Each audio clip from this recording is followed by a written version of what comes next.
கோவை மாவட்டம் சூலூர் அருகே பக்கத்து வீட்டுக்காரரை கிரிக்கெட் பேட்டால் அடித்து கொலை செய்தவர் கைது செய்யப்பட்டார். பாப்பம்பட்டி காந்தி நகர் பகுதியைச் சேர்ந்த மணிகண்டன் ஞாயிற்றுக்கிழமை இரவு வீட்டுக்கு அருகே கேம்ப் ஃபயர் ஏற்பாடு செய்ய முயன்றார். அப்போது பக்கத்து வீட்டில் வசிக்கும் கட்டட தொழிலாளி சிக்கந்தருக்கும் மணிகண்டனுக்கும் இடையே வாக்குவாதம் ஏற்பட்டது. அப்போது ஆத்திரமடைந்த மணிகண்டன் கிரிக்கெட் பேட்டால் தாக்கியதில் சிக்கந்தர் சம்பவ இடத்திலேயே உயிரிழந்தார்.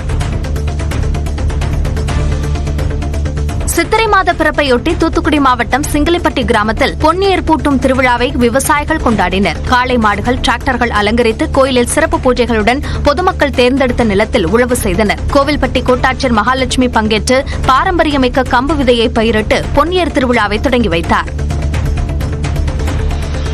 செங்கல்பட்டு மாவட்டம் மதுராந்தகம் அருகே தேசிய நெடுஞ்சாலையில் கார் தலைகூப்பிர கவிழ்ந்ததால் பரபரப்பு ஏற்பட்டது. அம்பத்தூரில் ஜவுளி கடை வைத்துள்ள பக்ருதீன் என்பவர் பெண் பணியாளர் ஒருவருடன் காரில் கடலூருக்கு சென்று திரும்பிக் கொண்டிருந்தார். நெடுஞ்சாலையில் கட்டுப்பாட்டை இழந்த கார் சென்டர் மீடியனில் மோதி சாலையின் நடுவே தலைகூப்பிர கவிழ்ந்ததில் இருவரும் காயமடைந்தனர். விபத்தால் திருச்சி சென்னை தேசிய நெடுஞ்சாலையில் போக்குவரத்து சற்று பாதிக்கப்பட்டது. சென்னை வேளச்சேரியில் உள்ள பிரபல திரையரங்கில் உடைந்த சீட்டில் அமர்ந்து படம் பார்க்க மருத்துவர்கள் வெளியேற்றப்பட்டதாக குற்றச்சாட்டு எழுந்துள்ளது. சீட் உடைந்திருப்பது குறித்து நிர்வாகத்திடம் முறையிட்ட நிலையில் மாற்று சீட்டை ஒதுக்க முடியாது என கூறி அடுத்த காட்சிக்கு காத்திருக்குமாறு தெரிவிக்கப்பட்டதாக கூறப்படுகிறது. நிர்வாகத்தின் சார்பில் பேசிய சிலர் பணத்தை பெற்றுக் கொள்ளுமாறு அலட்சியமாக நடத்தியதாகவும் வீடியோ எடுத்ததால் செல்போனை பிடிக்க முயன்றதாகவும் பாதிக்கப்பட்ட வாடிக்கையாளர் குற்றம் சாட்டியுள்ளார்.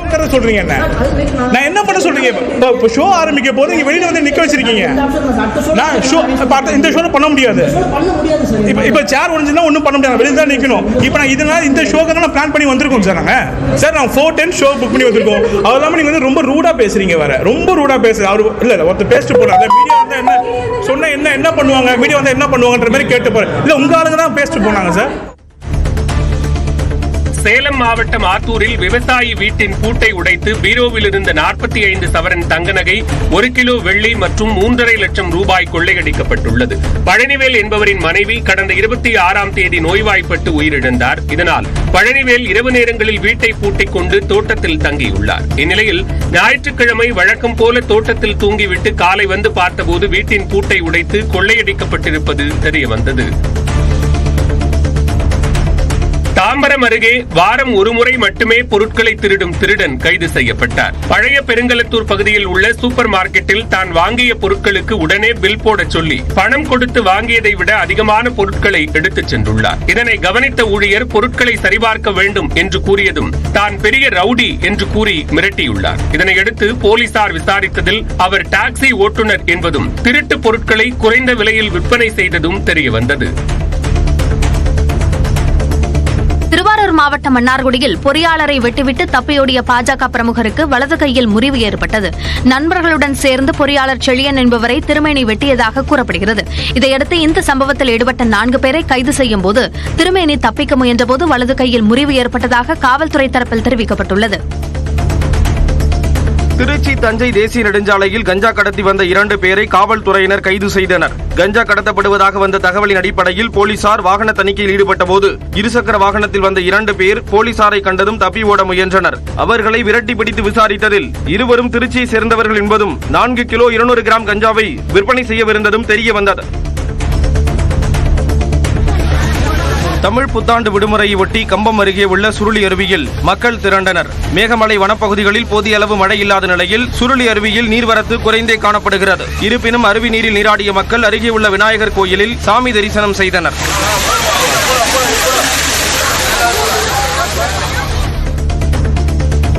கொடைக்கானலில் பேரிஜம் ஏரி பகுதிக்கு செல்ல வனத்துறை தடை விதித்துள்ளதால் சுற்றுலா பயணிகள் பெரும் ஏமாற்றம் அடைந்துள்ளனர். யானை நடமாட்டம் காரணமாக பேரிஜம் ஏரி பகுதிக்கு செல்ல வனத்துறை தடை விதித்துள்ள நிலையில் அதை அறியாமல் ஏராளமானோர் வனத்துறை அலுவலகத்தில் குவிந்தனர். தடை குறித்து சுற்றுலா பயணிகள் அறியும் வகையில் அறிவிப்பு வெளியிட வேண்டும் என்று கோரிக்கை எழுந்துள்ளது. பெரம்பலூர் மாவட்டம் பூலாம்பாடியில் தமிழ் புத்தாண்டை முன்னிட்டு ஜல்லிக்கட்டு போட்டி விறுவிறுப்பாக நடைபெற்றது. சேலம், திருச்சி, அரியலூர், கடலூர் உள்ளிட்ட பல்வேறு மாவட்டங்களில் இருந்து அழைத்து வரப்பட்டிருந்த 700 காளைகள் வாடிவாசல் வழியாக சீறி பாய்ந்தன. 400க்கும் மேற்பட்ட காளையர்கள் போட்டியில் களம் கண்டு காளைகளை அடக்கி சோஃபா, கட்டில், சேர் உள்ளிட்ட பொருட்களை பரிசாக தட்டிச் சென்றனர்.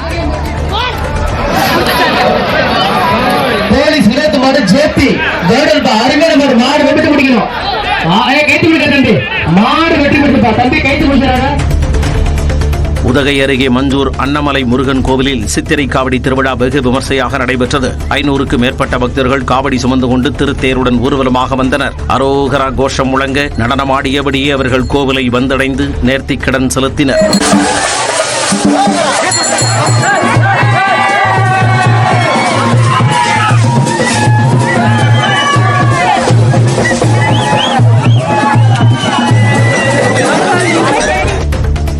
புதுச்சேரி துணைநிலை ஆளுநர் மாளிகைக்கு வெடிகுண்டு மிரட்டல் விடுக்கப்பட்ட நிலையில் மோப்பநாய் உதவியுடன் சோதனை நடைபெற்றது. ஆளுநர் மாளிகையின் மின்னஞ்சல் முகவரிக்கு வெடிகுண்டு மிரட்டல் வந்த நிலையில் பாதுகாப்பு அதிகாரி காவல்துறையில் புகார் அளித்தார். இதையடுத்து 1 மணி நேரம் சோதனை நடைபெற்ற நிலையில் சந்தேகத்திற்கிடமான பொருட்களோ வெடிகுண்டோ சிக்கவில்லை.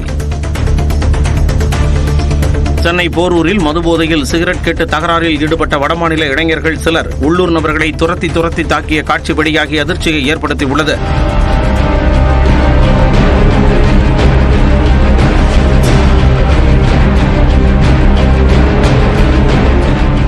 போரூர் சுங்கச்சாவடி அருகே ஒரு கடையில் போதையில் இருந்த வடமாநில இளைஞர்கள் சிகரெட் கேட்டு தகராறில் ஈடுபட்டனர்.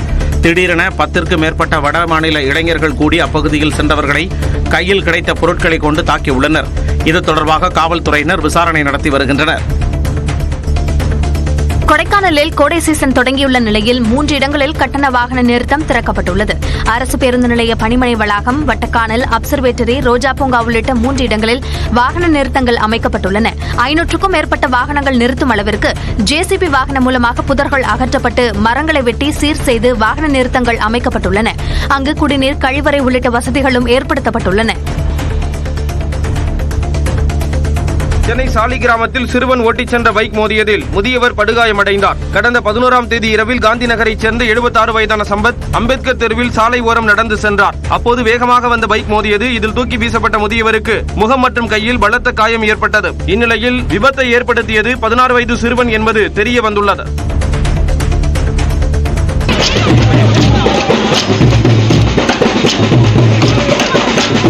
கடலூர் மாவட்டத்தில் அம்பேத்கர் சிலைக்கு மாலை அணிவித்த தொழிலாளர் மற்றும் திறன் மேம்பாட்டுத்துறை அமைச்சர் கணேசன் பெண்களுடன் கோலாட்டம் ஆடினார். திட்டக்குடி தொகுதிக்குட்பட்ட பட்டூர் கிராமத்தில் டாக்டர் அம்பேத்கர் பிறந்த நாளை முன்னிட்டு அவரது சிலைக்கு அமைச்சர் CV கணேசன் மாலை அணிவித்து வீரவணக்கம் செலுத்தினார்.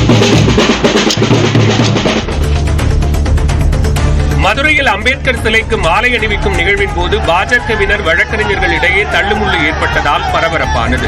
அவுட்போஸ்ட் பகுதியில் அம்பேத்கர் சிலைக்கு மாலை அணிவித்த வழக்கறிஞர்கள் 10 பேர் பாஜகவுக்கு எதிராக கோஷம் எழுப்பினர். அங்கிருந்த பாஜகவினர் வாக்குவாதத்தில் ஈடுபட்டதால் இரு தரப்புக்கும் இடையே மோதல் ஏற்படும் சூழல் உருவானது. இதனையடுத்து காவல்துறையினர் சமாதானப்படுத்தி இரு தரப்பையும் கலைத்தனர்.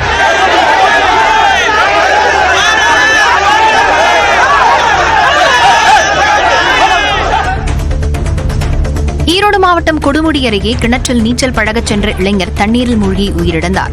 குந்தாளம் கிராமத்தைச் சேர்ந்த வேலுச்சாமி என்பவரின் விவசாய தோட்டத்தில் உள்ள குளத்தில் குள்ளக்கவுண்டனூரைச் சேர்ந்த கணபதி, சுதர்ஷன், தினேஷ், நீலகிரியைச் சேர்ந்த பிரபாகரன் ஆகியோர் நீச்சல் பழக சென்றனர். அப்போது ஆழமான பகுதிக்கு சென்ற பிரபாகரன் நீரில் மூழ்கி உயிரிழந்தார். தகவல் அறிந்து வந்த தீயணைப்பு வீரர்கள் 2 மணி நேரம் போராடி அவரது சடலத்தை மீட்டனர்.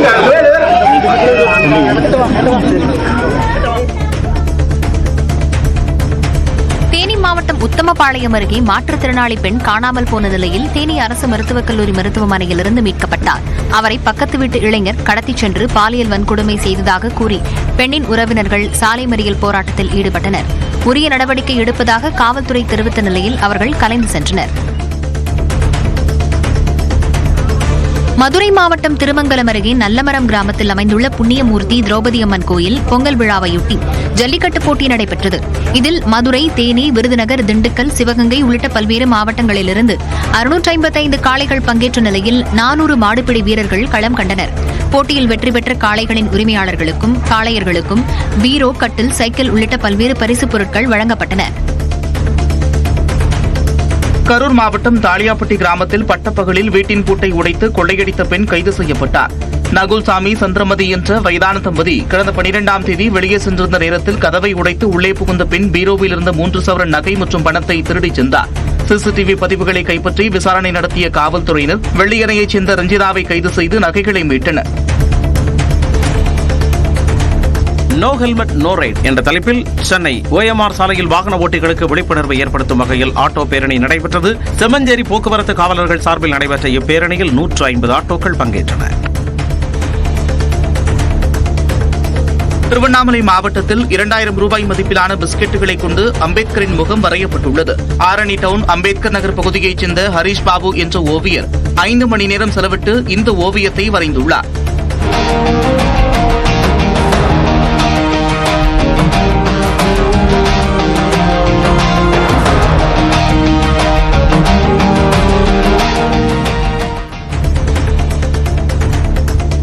கரூரில் கணவனை கட்டையால் அடித்து கொலை செய்த மனைவி கைது செய்யப்பட்டார். ராயனூர் தில்லைநகர் பகுதியைச் சேர்ந்தவர் சந்திரசேகர். குடிபோதையில் வீட்டிற்கு வந்த இவருக்கும் அவரது மனைவி சரண்யாவுக்கும் தகராறு ஏற்பட்டுள்ளது. இதில் சரண்யா மூங்கில் கட்டையால் சந்திரசேகரை தலையில் அடித்ததாக கூறப்படுகிறது. அரசு மருத்துவக் கல்லூரி மருத்துவமனைக்கு சந்திரசேகரை கொண்டு சென்ற நிலையில் அவர் ஏற்கனவே இறந்துவிட்டதாக மருத்துவர்கள் தெரிவித்தனர்.